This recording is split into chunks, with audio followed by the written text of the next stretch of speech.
अल्हम्दुलिल्लाहि रब्बिल आलमीन वस्सलातु वस्सलामु अला सय्यिदिल मुरसलीन अम्मा बाद फ़अऊज़ु बिल्लाहि मिनश शैतानिर रजीम बिस्मिल्लाहिर रहमानिर रहीम। আসুন আমরা সবাই মিলে দুরূদ শরীফ পাঠ করি। আসসালাতু ওয়াসসালামু আলাইকা ইয়া রাসূলুল্লাহ, আসসালাতু ওয়াসসালামু আলাইকা ইয়া রাসূলুল্লাহ ওয়া আলা আলিকা ওয়া সাহবিকা ইয়া হাবিবাল্লাহ, ওয়া আলা আলিকা ওয়া সাহবিকা ইয়া হাবিবাল্লাহ। আসসালাতু ওয়াসসালামু আলাইকা ইয়া নবিয়াল্লাহ,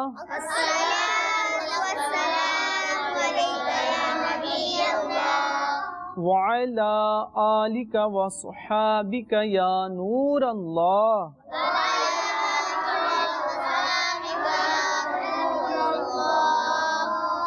মাশাআল্লাহ, আপনারা সবাই কেমন আছেন? ভালো আছি। মাশাআল্লাহ মাশাআল্লাহ, ঠিক আছে। আল্লাহ তাআলা আপনাকে বরকত দান করুক, আল্লাহ পাক আপনাদেরকে ভালো রাখুক। এখন আমরা দরুদ শরীফের ফজিলত শুনবো ইনশাআল্লাহ। আপনারা তো দরুদ শরীফ পড়েন তো না? মাশাআল্লাহ মাশাআল্লাহ। আসুন দরুদ শরীফের একটি ফজিলত শুনি, ঠিক আছে? আল্লাহ নবী সাল্লাল্লাহু তাআলা আলাইহি ওয়া আলিহি ওয়াসাল্লাম ইরশাদ করেছেন कि যখন কেউ আমার উপরে একবার দরুদ পড়ে তো আল্লাহ তাআলা তার উপরে 10টি রহমত অবতীর্ণ করেন। আল্লাহ তাআলা তার 10টি গুনাহ ক্ষমা করে দেয় আর 10টি মর্যাদা আল্লাহ তাআলা তার বৃদ্ধি করে দেয়। সুবহানাল্লাহ সুবহানাল্লাহ। তো আসুন আমরা সবাই মিলে একবার আল্লাহ নবী সাল্লাল্লাহু আলাইহি ওয়াসাল্লামের নুরানি দরবারে দরুদ শরীফ পাঠ করি। সাল্লু আলাল হাবিব সাল্লাল্লাহু তাআলা আলা মুহাম্মদ সাল্লাল্লাহু আলাইহি ওয়াসাল্লাম। প্রিয় ইসলামী ভাইয়েরা আর মদিনী চ্যানেলের দর্শকবৃন্দ, আজকে আমরা এই মদিনী মুন্নাদেরকে মিথ্যার পরিণাম কি হয় তা সম্পর্কে জানানোর চেষ্টা করব। আপনারাও নিজের মদিনী মুন্না আর মদিনী মুন্নিদেরকে নিয়ে বসে এই ঘটনা শ্রবণ করুন। ইনশাআল্লাহ আযজা ওয়া জাল এতে অনেক কিছু শিক্ষণীয় বিষয় রয়েছে। তো আজকে আমরা মিথ্যাবাদীর পরিণাম সম্পর্কে জানব। কি শুনবো? মিথ্যাবাদীর পরিণাম। তো যারা মিথ্যা কথা বলে তো তাদের কি পরিণাম হয়, তাদের কি অবস্থা হয়, এই সম্পর্কে আজকে আমরা জানার চেষ্টা করব। তো আসুন মদিনী চ্যানেলের দর্শকবৃন্দ আর মদিনী চ্যানেলের মদিনী মুন্না আর মুন্নিরা, হযরতে সাইয়্যিদুনা ঈসা রূহুল্লাহ আলা নবিয়্যিনা ওয়া আলাইহিস সালাতুস সালাম একবার কোথাও তশরিফ নিয়ে যাচ্ছিলেন। পথের মধ্যে এক ব্যক্তি বলল, হে ঈসা আলাইহিস সালাম, আমিও আপনার সঙ্গে যাব, আপনার সঙ্গে থাকব। ঈসা আলাইহিস সালাম বললেন, ঠিক আছে, তাহলে চলো আমার সাথে চলো। সে ব্যক্তি ঈসা আলাইহিস সালামের সাথে হাঁটতে লাগলো। দুইজনেই যাচ্ছেন। যেতে যেতে যেতে যেতে যখন কিছু দূরে পৌঁছলেন তো ঈসা আলাইহিস সালাম বললেন, আসো আমরা দুইজনেই কিছু খেয়ে নিই। তো ঈসা আলাইহিস সালাম বসলেন, সে ব্যক্তিও বসে গেল। তো উভয়ের কাছে 3টি রুটি ছিল। কয়টি রুটি? 3টি রুটি। কয়টি রুটি ছিল? 3টি রুটি ছিল।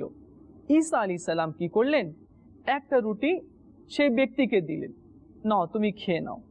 আর একটি রুটি ঈসা আলাইহিস সালাম খেলেন।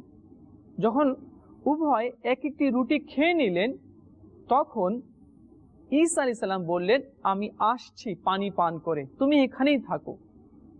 ঈসা আলাইহিস সালাম গেলেন, পানি পান করে আসলেন তো দেখলেন অবশিষ্ট রুটি নেই, রুটি নেই। ঈসা আলাইহিস সালাম জিজ্ঞেস করলেন, আরে এখানে যে একটি রুটি ছিল, এই রুটি কে নিয়েছে? তখন সেই ব্যক্তি যে সঙ্গে ছিল সে কি বলল, না আমি জানি না রুটি কে নিয়েছে। কি বলল? মিথ্যা বলল না, বলে আমি জানি না।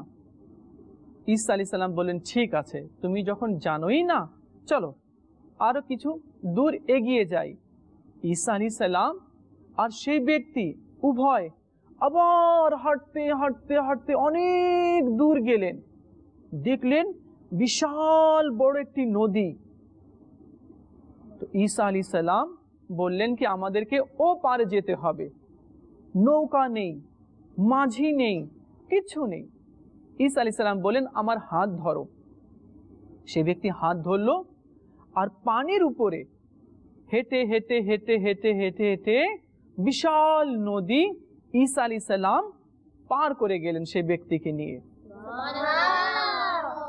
ঈসা আলাইহিস সালাম সেই ব্যক্তিকে বললেন, আমি যে তোমাকে মুজিজা দেখালাম আর যে ক্ষমতা আল্লাহ আমাকে দিয়েছে, সেই আল্লাহর কসম দিয়ে তোমাকে বলছি, বলো তো ওই অবশিষ্ট রুটি কে নিয়েছে? তখন সে আবার বলতে লাগলো, আমি জানি না, রুটিটি কে নিয়েছে আমি জানি না। ঈসা আলাইহিস সালাম বললেন, আচ্ছা ঠিক আছে, চলো। আবার দুজনে হাঁটতে শুরু করলেন। হাঁটতে হাঁটতে হাঁটতে হাঁটতে একটি জঙ্গলের মধ্যে পৌঁছলেন। সেই জঙ্গলের মধ্যে একটি হরিণ ছিল, মা হরিণ, আর তার ছোট্ট ছোট্ট বাচ্চা ছিল। তো ঈসা আলাইহিস সালাম এক হরিণের বাচ্চাকে ডাক দিলেন, আসো, এখানে আসো। তো দৌড় দিয়ে একটি হরিণের বাচ্চা চলে আসলো। ঈসা আলাইহিস সালাম তাকে ধরে রান্না করলেন, রান্না করে উভয় খেলেন। যখন দুজনে খেয়ে নিলেন ওই হরিণের বাচ্চাকে, এরপরে ঈসা আলাইহিস সালাম কি করলেন জানেন? হাড়গুলো জমা করলেন। ওই হাড় ছিল না হরিণের বাচ্চার, গোশত তো খেয়ে নিয়েছিলেন, হাড় অবশিষ্ট রয়ে গিয়েছিল। ওই হাড়গুলো জমা করে ঈসা আলাইহিস সালাম হাত এভাবে বুলালেন। কার উপরে? হাড়ের উপরে বুলিয়ে বললেন, কুম বেইযনিল্লাহ, আল্লাহর হুকুমে জীবিত হয়ে যা। সঙ্গে সঙ্গে আল্লাহ তাআলার হুকুমে ওই হাড়গুলোর মধ্যে নিজে নিজে গোশত হয়ে গেল, চামড়া হয়ে গেল। যে হরিণটি মারা গিয়েছিল, আল্লাহর হুকুমে সে হরিণটি আবার জীবিত হয়ে গেল আর দৌড় দিয়ে তার মায়ের কাছে চলে গেল। দৌড় দিয়ে চলে গেল। এখন ঈসা আলাইহিস সালাম বললেন কি জানো? ঈসা আলাইহিস সালাম আবার ঈসা আলাইহিস সালাম চাচ্ছেন কি সেই ব্যক্তি যাতে সত্য কথা বলে। কি বলে? সত্য কথা বলে। ঈসা আলাইহিস সালাম সেই ব্যক্তিকে বললেন, আমি যে তোমাকে আল্লাহ তাআলার হুকুমে যে মুজিজা দেখালাম, তুমি সত্যি করে বলো তো সেই অবশিষ্ট রুটি কে নিয়েছে? সে আবার ওই পুনরায় বাক্য ব্যবহার করলো, আবার সে মিথ্যা কথা বলতে শুরু করে দিল, বলে আমি জানি না, অবশিষ্ট রুটি কে নিয়েছে আমি জানি না। ঈসা আলাইহিস সালাম বললেন, ঠিক আছে তাহলে চলো, তুমি যখন আমার সাথেই থাকবে চলো, সামনের দিকে চলো। ঈসা আলাইহিস সালাম আর সে ব্যক্তি আবার হাঁটতে আরম্ভ করলেন। যাচ্ছেন, যেতে যেতে যেতে যেতে দেখলেন কি বড় বড় মাটির ঢেলা রয়েছে। ঈসা আলাইহিস সালাম বললেন কি এই মাটির এক খণ্ড ঢেলা নিয়ে এসো। তো ওই ব্যক্তি দৌড় দিয়ে নিয়ে আসলো। এরপর ঈসা আলাইহিস সালাম কি করলেন জানেন? সেই মাটির উপরে নিজের হাত এভাবে বুলিয়ে দিলেন আর কি বললেন? সোনা হয়ে যা। কি বললেন? সোনা হয়ে যা। সঙ্গে সঙ্গে সেই মাটির ঢেলাটি যে ছিল সোনা হয়ে গেল। এরপর ঈসা আলাইহিস সালাম সেই স্বর্ণকে 3 ভাগে ভাগ করলেন। কয় ভাগে? 3 ভাগে ভাগ করলেন। তিনি বললেন কি 1 ভাগ আমার, 1 ভাগ সোনা তোমার, আর 1 ভাগ সোনা সেই ব্যক্তির যে রুটিটি নিয়েছে। সঙ্গে সঙ্গে সে ব্যক্তি বলে উঠল, হে ঈসা আলাইহিস সালাম, 1 ভাগ স্বর্ণ আপনার, আপনি নিয়ে নেন, 1 ভাগ সোনা আমার, আমি নিলাম, আর 1 ভাগ সোনা সেই ব্যক্তির যে রুটিটি নিয়েছিল দেখুন না, রুটিটি আমি নিয়েছিলাম, তাহলে এই স্বর্ণটা আমার হবে, আমাকে দিয়ে দিন। এখন দেখো তার মধ্যে লোভ লালসাও চলে আসলো। কি আসলো? লোভ লালসা চলে আসলো। এক তো মিথ্যা কথা সে বলছিল এতক্ষণ ধরে, এখন তার মধ্যে স্বর্ণ দেখে কি আসে গেল? লোভ চলে আসলো, লালসা তার মধ্যে চলে আসলো। ঈসা আলাইহিস সালাম বুঝে নিলেন কি এই ব্যক্তির অন্তরের মধ্যে লোভ আছে, লালসা আছে। তিনি কি করলেন? বললেন সবগুলো স্বর্ণ তুমি নিয়ে নাও, আর আমার সাথে আসার দরকার নেই। ঈসা আলাইহিস সালাম তাকে ছেড়ে দিয়ে সেখান থেকে চলে গেলেন। এখন এ তো মহা খুশি, সে অনেক খুশি। এখন এতগুলো স্বর্ণ আমি পেয়ে গেলাম, বাড়িতে নিয়ে যাব, অনেক ভালোভাবে থাকবো, ভালো ভালো খাবার খাবো, দালান কোঠা বানাবো, অনেক খুশি হয়ে গেল। খুশি তার শেষ হতে না হতে এমন সময় দুইটি ডাকাত চলে আসলো। এমন সময় কি আসলো? দুটি ডাকাত চলে আসলো, দস্যু চলে আসলো। তার কাছে এতগুলো স্বর্ণ দেখে তারা তরবারি বের করে নিল আর বলল কি একে মেরে ফেলবো, মেরে ফেলে সবগুলো স্বর্ণ আমরা দুইজনে নিয়ে নিব। তখন সে ব্যক্তি বলল, দাঁড়াও দাঁড়াও, আমাকে মারিও না, কেননা স্বর্ণ অনেকগুলো রয়েছে, আমরা তিনজনে ভাগ করে নিই, মারামারি করার দরকার নেই। তখন দুইজন দস্যু যে ছিল, ডাকু যে ছিল, তারা বলল ঠিক আছে, আমরা উভয় তিনজন এটাকে ভাগ করে নিই। তখন একজন বলল ঠিক আছে, আমরা ভাগ তো করে নিব, কিন্তু আমাদের মধ্যে থেকে একজন বাজার থেকে গিয়ে কিছু খাবার নিয়ে আসে, আমাদেরকে খিদে লেগেছে, খাবার শেষে আমরা এই স্বর্ণগুলো কি করব? ডিভাইড করে নিব, ভাগ করে নিব। তার মধ্যে থেকে একজন বলল তাই হোক। তো তিনজনের মধ্যে একজন একটু স্বর্ণ নিল, বাজারে চলে গেল, বাজারে গিয়ে খাবার ক্রয় করলো। যখন খাবার ক্রয় করে নিল, তখন তার মাইন্ডের মধ্যে, মাথার মধ্যে এই কুমন্ত্রণা, খারাপ কথা জাগলো, এতগুলো স্বর্ণ আর সব তারা নিয়ে যাবে, আর আমি শুধু এক খণ্ড স্বর্ণ পাবো, এটা কেমনে হয়? আমি এদেরকে এতগুলো স্বর্ণ দিব না। কি করা যায়? খাবারের মধ্যে বিষ মিশাই দিই, এরা অজান্তে খাবার খেয়ে নেবে, খাবার পরে মারা যাবে, আমি সবগুলো স্বর্ণ নিয়ে নিব। নাউজুবিল্লাহ, খারাপ ধারণা শুরু হয়ে গেল।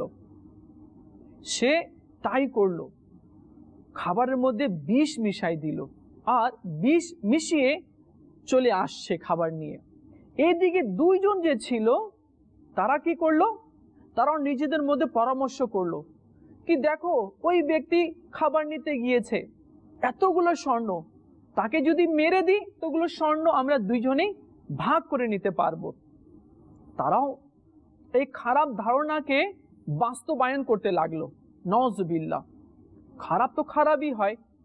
হ্যাঁ, কেউ যদি কাউকে কষ্ট দিবে তো সে নিজেও কষ্ট পাবে, কেউ যদি কাউকে কষ্ট দিবে তো সে নিজেও কষ্ট পাবে। তো এই জন্য কাউকে কষ্ট দিতে নেই, আমরাও কাউকে কষ্ট দিব না ইনশাআল্লাহ। তো এরা দুজন কি পরামর্শ করলো যে ওই ব্যক্তি যদি খাবার নিয়ে আসে তাহলে তাকে কি করব? মেরে দিব। এখন এদিকে এ প্ল্যানিং করলো আর ওদিকে ওরা দুজন প্ল্যানিং করে নিল। যখন সে খাবার নিয়ে আসলো, যখনই পৌঁছলো জঙ্গলে, তারা দুইজনই তার উপরে আক্রমণ করে দিল, আক্রমণ করে তাকে মেরে দিল। এরপর বলল কি স্বর্ণ আমরা নিয়ে যাব, তার আগে খাবার খেয়ে নি। দুইজনেই খেতে বসলো। কি করলো? খেতে বসলো। খাবারের মধ্যে কি ছিল? বিষ। কি ছিল? বিষ ছিল। এখন দুইজনে যখন খেতে শুরু করলো, যখন মুখের মধ্যে দিল আর খাবার পেটে গেল, তার মধ্যে তো বিষ ছিল। বিষ কি করলো? নিজের কাজ দেখাতে শুরু করে দিল। যখন তারা আবার দ্বিতীয়বার লুকমা গ্রাস মুখে দিল আর সে খাবারটা যখন পেটে পৌঁছলো, বিষ ক্রিয়া শুরু হয়ে গেল। দেখতে দেখতে দুইজনেই ছটপট করতে করতে করতে সেখানে ঠান্ডা হয়ে গেল, মরে গেল। এদিকে এর মনের মধ্যে লোভ আসলো, ওদিকে ওর মনের মধ্যে লোভ আসলো। এদিকে এ খারাপ সিদ্ধান্ত নিল, ওদিকে ও খারাপ সিদ্ধান্ত নিল। তো খারাপের পরিণতি কি হয়? খারাপ হয়। কি হয়? খারাপ হয়।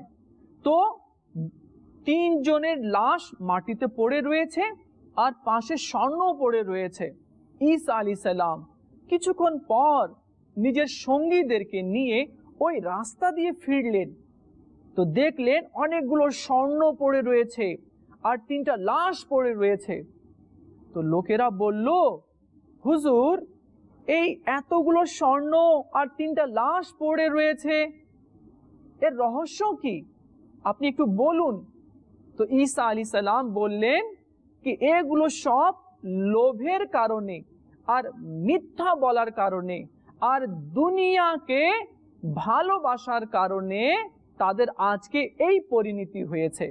যে দুনিয়াকে আঁকড়ে ধরবে, দুনিয়া তাকে ধ্বংস করে দিবে।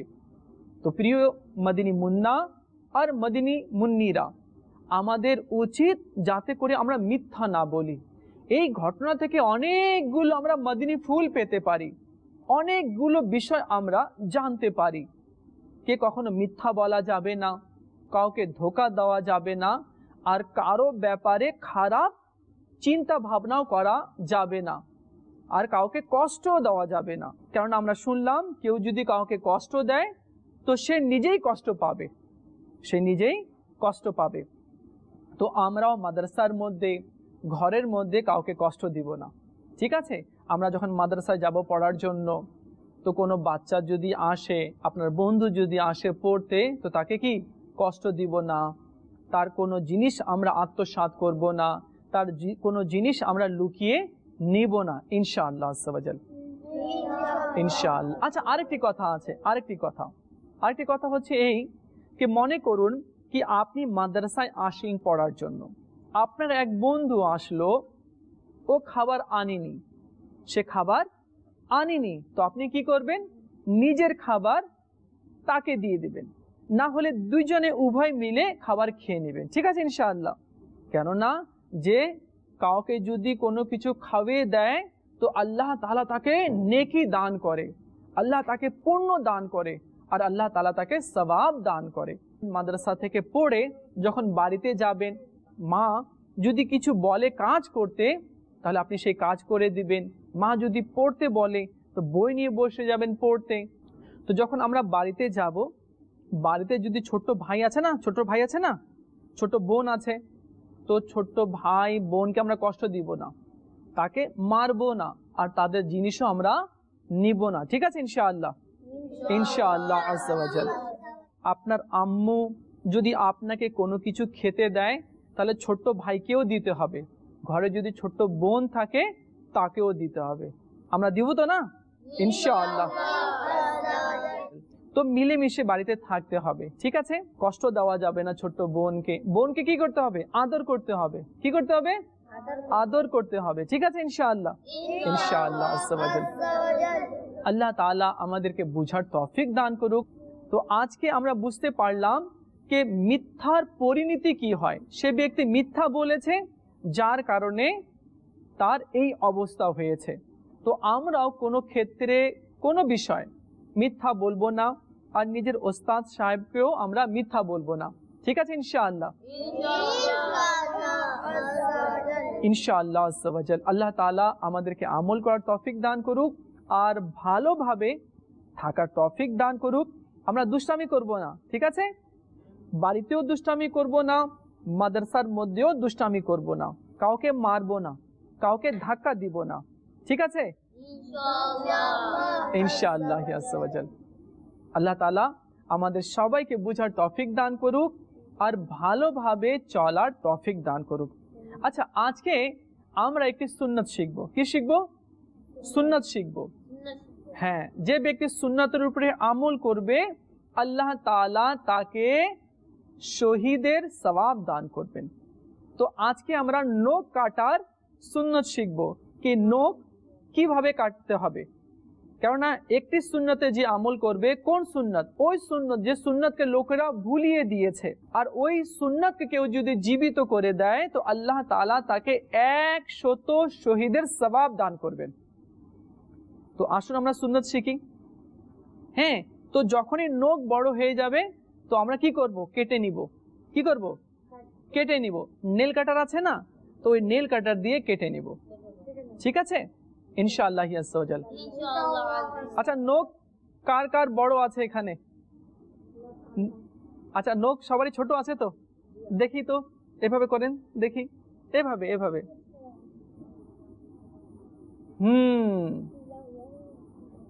আপনার নখ একটু বড় আছে, এটাকে কেটে ফেলতে হবে আপনার। হ্যাঁ ঠিক আছে, আপনার আপনার মাশাআল্লাহ মাশাআল্লাহ, ঠিক আছে, সুন্দর, ভালো, আপনারও ভালো আছে মাশাআল্লাহ।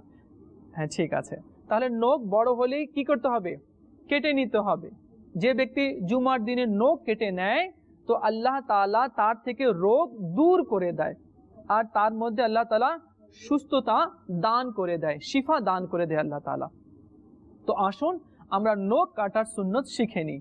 এখন আমার দিকে দেখুন, ভালোভাবে আমার দিকে দেখুন। হ্যাঁ, যখনই আমরা নখ কাটবো তো নেল কাটার আমরা বাম হাতে নিব। কোন হাতে? বাম হাতে। হ্যাঁ, নেল কাটার নিয়ে, তো এটা কোন হাত? ডান হাত। কোন হাত? ডান হাত।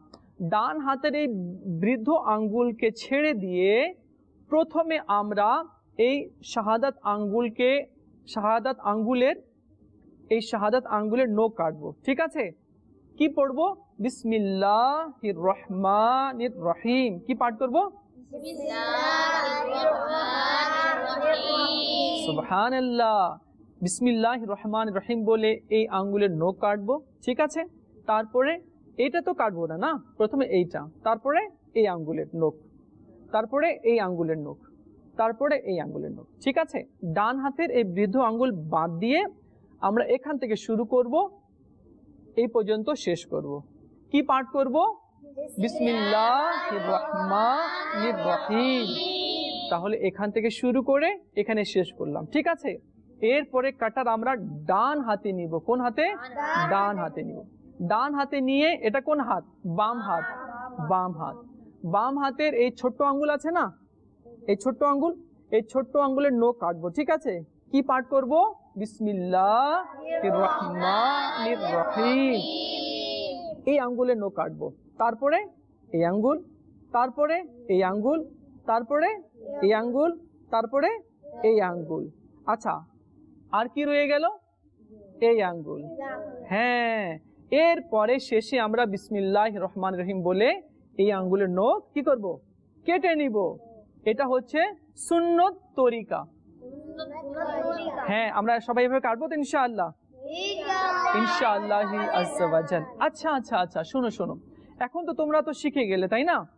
এখন তোমরা বাড়িতে গিয়ে যে ছোট্ট ভাই আছে বা ছোট্ট বোন আছে তাদেরকেও শিখিয়ে দিতে হবে, তাদেরকেও শিখিয়ে দিতে হবে কি নখ কাটতে হলে এইভাবে নখ কাটতে হয়, কেননা এইভাবে কাটা আল্লাহর নবীর সুন্নত আছে। সুবহানাল্লাহ সুবহানাল্লাহ। আল্লাহ তাআলা আমাদেরকে এই সুন্নতের উপরে আমল করার তৌফিক দান করুক, আমিন। তো মদিনী চ্যানেলের মদিনী মুন্না আর মুন্নিরা, আজকে আমরা সুন্নত শিখলাম কি কিভাবে নখ কাটতে হয়। তো আপনারা হয়তো শিখে গিয়েছেন, আর আমাদের আজকের এই মদিনী মুন্নারাও শিখে গিয়েছে। তো ইনশাআল্লাহ আজ্জা ওয়া জাল আজকে যে বিষয় নিয়ে আমরা আলোচনা করেছি, মিথ্যার পরিণাম, আমরা মিথ্যা বলবো না। আর মা বাবা যদি কোনো কাজ করতে বলে তো আমরা সঙ্গে সঙ্গে সেই কাজ করে নিব। কেন? এই জন্য কে মা কদমের নিচে বেহেশত রয়েছে, আর যে একবার নিজের মাকে ভালোবাসার দৃষ্টিতে দেখে, হাদিসে কারিমা রয়েছে, আমাদের নবী সাল্লাল্লাহু আলাইহি ওয়াসাল্লাম ইরশাদ করেছেন কি যে নিজের মাকে একবার ভালোবাসা সহকারে দেখবে, আল্লাহ তাআলা তাকে একটি মকবুল হজের সওয়াব দান করবেন। সুবহানাল্লাহ। তো মা যে বাড়িতে আছে, মায়ের কথা শুনতে হবে, বাবার কথাও শুনতে হবে। আল্লাহ তাআলা আমাদেরকে আমল করার তৌফিক দান করুক, आमीन बिजाहिन नबील आमीन सल्लल्लाहु अलैहि वसल्लम। सल्लू अलल हबीब सल्लल्लाहु तआला अला मुहम्मद सल्लल्लाहु अलैहि वसल्लम।